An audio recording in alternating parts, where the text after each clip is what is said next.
अस्सलामुअलैकुम, क्या हाल है। होप ठीक होंगे, खैर से होंगे, खुश होंगे।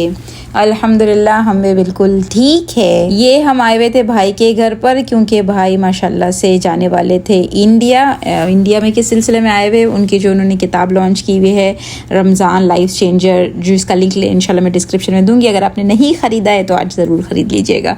तो उसके सिलसिले में 23 संडे को यानी एग्जीबिशन होने वाला है अंधेरी में, तो वहाँ उनकी कुछ मीटअप वगैरह रखा गया हुआ है, तो इसलिए वो इंडिया के लिए रवाना हुए हैं। ज़्यादा सामान वगैरह भाई लेके नहीं जाते, क्योंकि घूमते हुए जाते हैं और घूमते वापस आते हैं तो इसलिए जितना हो सका तो भाई ने चॉकलेट वगैरह ला लिए थे। मैंने यहाँ पर बहन भाई के लिए, अब्बा के लिए, बहन के लिए थोड़ा बहुत सामान ले लिया था। जूते और क्या बेचते हैं, तो यहाँ से अच्छे जूते लगते हैं तो वो ले लिया था, और पर्स वगैरह भी यहाँ पर अच्छी मिल जाती है तो वो थोड़ा बहुत भेज दिया। चले आ जाते हैं हमारे किचन में रमज़ान की तैयारी तो हो ही रही है, लेकिन बच्चों की भी साथ में छुट्टियाँ है ना, तो उनके भी सब ये सब बनते ही रहते हैं। फ्रिज में ये होना ज़रूरी होता है। तो आज ब्राउनी बना रही थी। ब्राउनी भी ऐसी चीज़, मुझको लगता है केक वगैरह भी इंसान जितना बेक करते जाए उसके बाद उसका हाथ बैठता है। तो फाइनली अल्हम्दुलिल्लाह मेरे को अब लगता है ब्राउनी अच्छी वाली बन जाती है। कितना क्या मैंने लिया है स्क्रीन पे मैं लिख देती हूँ, आप लोग वीडियो देखते जाए और हम दूसरी बात कर लेते हैं कि भाई रमज़ान में एक अच्छा इंसान, एक अच्छा मुसलमान कैसे बने। ऐसे तो बहुत सारी चीज़ें हैं, लेकिन फ़िलहाल हम दो चीज़ों को पकड़ के चलते हैं। उसमें सबसे पहली चीज़ जिसको हमको अच्छा बनाना है वो है हमारी ज़बान। जी हाँ, हमारी ज़बान बहुत आजकल ख़राब हो चुकी हुई है। हम थोड़ा गौर करें कि आजकल हम ज़बान से कितने गुनाह कर रहे हैं। किसी का मजाक हम ज़बान से उड़ा रहे हैं, ताने दे रहे हैं, फिर गीबतें कर रहे हैं, फिर ऐब निकाल रहे हैं, फिर अपने आप को बड़ा समझ रहे हैं। यानी सब ज़बान से इतने बड़े बड़े गुनाह, जिसको क्लियर मतलब कुरान में उसके बारे में बताया गया कि बड़े बड़े गुनाह हैं, कोई छोटे मोटे नहीं हैं। हर एक इस गुनाह में से ना कुरान में बड़ी बड़ी वईद आई है। जब कुरान में वईद आ गई ना तो आप समझ ले कि कितना बड़ा अजाब होने वाला है। और अक्सर सबसे ज़्यादा ये जो चीज़ देखी जा रही है वो देखी जा रही है जॉइंट फैमिली में। जी हाँ, मेरा इंस्टाग्राम अगर आप खोलोगे ना तो वो भरा पड़ा हुआ है। कितनी लेडीज़ के मुझको मैसेज आए हुए हैं कि हम रहते हैं साथ में, सासों के अलग ताने हैं, नंदों के अलग ताने हैं, शौहर के अलग ताने हैं, और फिर ऐब निकालना है, और फिर ये है वो है। हम सब वाकिफ़ है कि क्या हो रहा है आजकल ससुराल में। कोई एक अपने बारे में बता रहा था कि शौहर राज़ी नहीं है, सास के अलग ताने चलते रहते हैं, और बच्चे भी अब नॉर्मल हैं, बच्चों की भी बीमारी है। आप सोचिए कि कैसी ज़िंदगी इंसान निकाल रहा होता है, और आपकी ज़बान की वजह से कितनी उसकी ज़िंदगी और तंग हो रही होती है। हम समझ रहे हैं कि ये ज़बान से हम जो बोल रहे हैं ना, हम बड़ा अच्छा बोल रहे हैं। हाँ, आपको ऐसा ही लग रहा होता है, लेकिन असल में हम अगर किसी के साथ बुरा कर रहे हैं ना, किसी को बुरा कर रहे हैं, असल में उसके साथ बुराई नहीं कर रहे हैं, हम अपने साथ बुराई कर रहे हैं। अगर हम ज़बान से किसी को अच्छा बोल रहे हैं तो हम उसको अच्छा नहीं बोल रहे, हम अपने लिए अच्छा बोल रहे होते हैं। और इसी को कुरान में अल्लाह ने फरमाया है ना। पूरी मतलब आयतें यहाँ पर दी है, मैं यहाँ पर मेंशन कर देती हूँ कि यहाँ पर अल्लाह फरमाता है कि कोई कौम किसी कौम का मजाक नहीं उड़ाए, है ना। और फिर आगे फरमाए और कोई औरतें किसी औरतों का मजाक नहीं उड़ाए। तो आज हमारी जो सास और बहू की जो चल रहा है कि ये औरतें ही एक दूसरे का ज़्यादा उड़ाती है ना। जब एक बार कौम का लफ्ज़ आ गया तो निसा कहने की ज़रूरत ही नहीं थी, लेकिन यहाँ पर अलग से औरतों को हाईलाइट किया गया कि औरतों के अंदर ये आदत बहुत है कि एक दूसरे को ये ताने देगी, मजाक उड़ाएगी। देखिए, हम किसी का मजाक कब उड़ाएंगे, किसी को ताना कब देंगे, जब हम ये समझ लेंगे कि हम उनसे अच्छे हैं। और मैं हमेशा ये बताती हूँ, अपने आप को अच्छा समझना ये शैतान की सिफत है उसने भी यही समझा था कि मैं आदम से अच्छा हूँ। तो जब हम अपने आप को अच्छा समझते हैं तो ये क्वालिटी यानी हमारे अंदर आ सकती है, यानी ताने देने की या मजाक उड़ाने की। या फिर देखिए, ज़रूरी नहीं आप ज़बान से कुछ बोल रहे हो, आप खाली आंखें घुमा दी आपने, या फिर एक हल्का सा करके बोल दिए, समझ रहे, यानी ठंडी सांस ले लिए, तो समझ में आ जाता है ये क्या हमको जताना चाह रहे कि तुम हमारे सामने कुछ नहीं और हम सभी है। इसी आयत में अल्लाह फरमाते हैं कि ऐसा उम्मीद है कि जिसका तुम मजाक उड़ा रहे ना वो तुमसे अच्छा हो, यानी अल्लाह की नज़र में अच्छा हो। हमको लग रहा है नहीं हम उससे अच्छे हैं, लेकिन तुमको क्या मालूम जिसका तुम मजाक उड़ा रहे हो वो अल्लाह की नज़र में अच्छे हो। तो एक बंदा अल्लाह की नज़र में अच्छा है और आप अच्छे नहीं हैं, और आप इतने आराम से मजाक कैसे उड़ा सकते हैं। फिर बहुत कुछ आगे इसमें फरमाया गया है कि एक दूसरे को बुरे नाम से मत बुलाओ, बुरे लक़ब से मत बुलाओ। यानी इस्लाम तो वो मजहब है जो आपको ज़बान कंट्रोल करना सिखाता है। सूरह रहमान तो आपने पढ़ा होगा ना, उसमें आता है अल्लमहुल बयान, कि अल्लाह ने इंसान को बयान यानी स्पीच यानी बोलना सिखाया है। तो ये अल्लाह की एक बहुत बड़ी नेमत है इंसानों के लिए कि हम एक दूसरे से बातचीत कर सकते हैं, बयान कर सकते हैं, है ना। तो वो अल्लाह की नेमत को हम गलत इस्तेमाल कर रहे हैं। मैंने ससुराल जैसे एक मिसाल के तौर पर बोला है, नहीं तो कोई कमेंट में आके कोई सास बेचारी लिख देगी कि नहीं हम ऐसे नहीं, हम ऐसे नहीं। देखिए, आप सास भी है ना, कभी बहू रह चुकी है। जब बहू घर में आती है ना तो वो कभी बुरी नीयत से नहीं आती है। 10% होती है जो मतलब पहले से ही फितना लेकर आती है।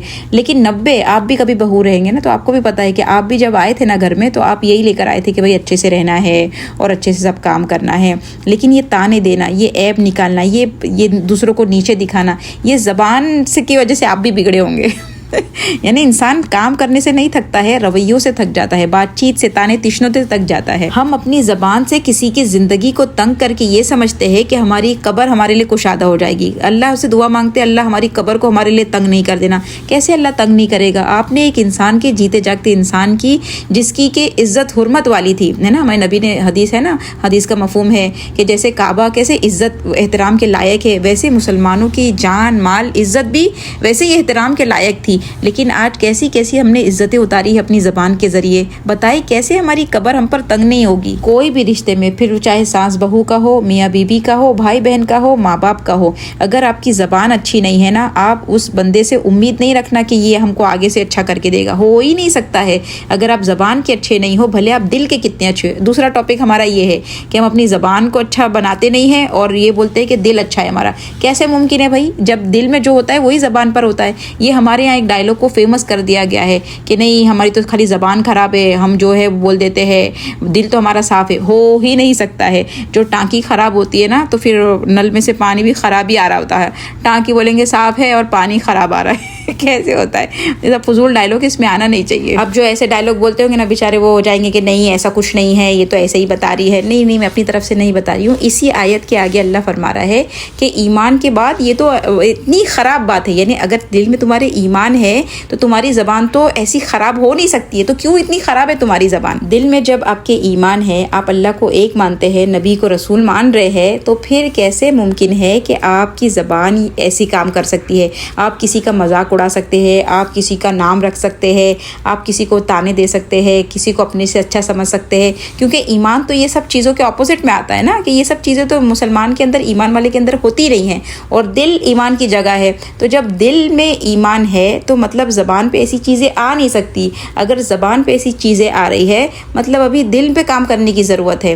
तो पहली मुसलमान अच्छा बनने के लिए 2 काम करने हैं।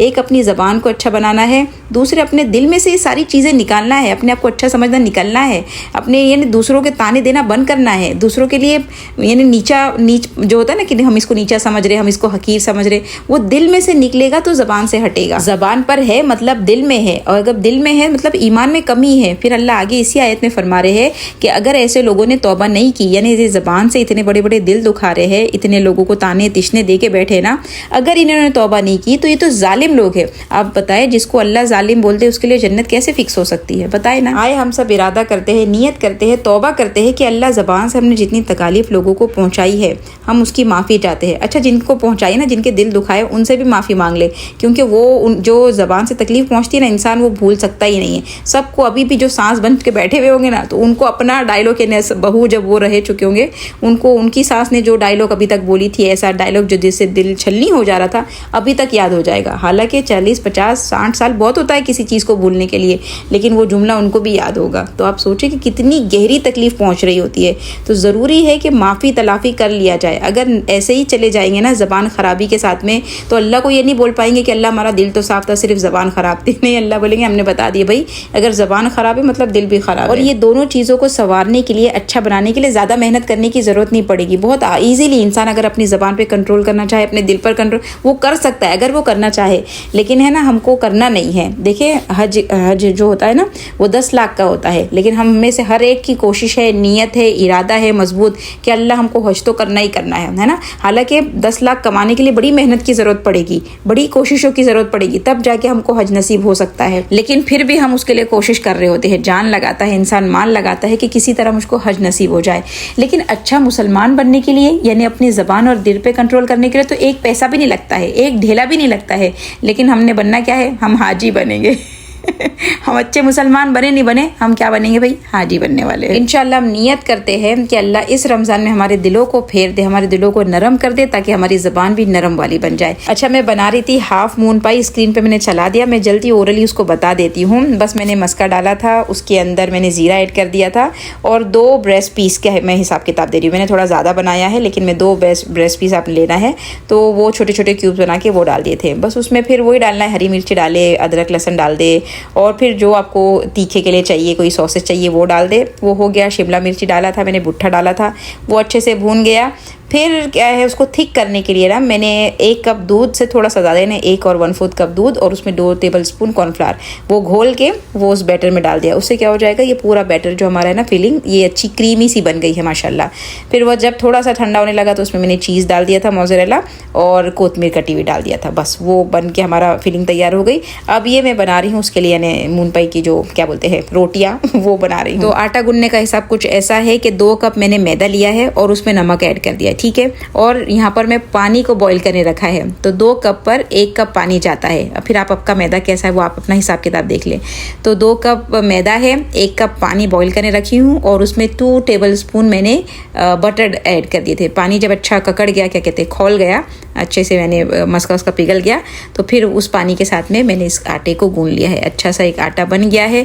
फिर बस आपने छोटी छोटी उसकी क्या कहते हैं गोलियाँ बनाएं और आप बेले। आप चाहे तो एक बड़ी रोटी बना ले और फिर कोई कटर की मदद से उसको काट ले, और जो हमने फिलिंग तैयार की है उसको सेंटर में हम भरेंगे, क्योंकि फिर वो आजू बाजू सब चीज़ वीज़ रहेगी ना, तो फिर खुलम खाल हो जाएगी। तो अच्छे से उसको पैक कर ले। उसको में कुछ लई वई लगाने की ज़रूरत नहीं पड़ेगी, क्योंकि ये बहुत अच्छा पका हुआ मतलब मैदा है ना, तो बहुत ईजीली चिपक जाएगा। तो ये हो गया। फिर हमने यहाँ पर लिया है अंडे, फोड़ लिए हैं, यहाँ पर ब्रेड क्रम लिए हैं।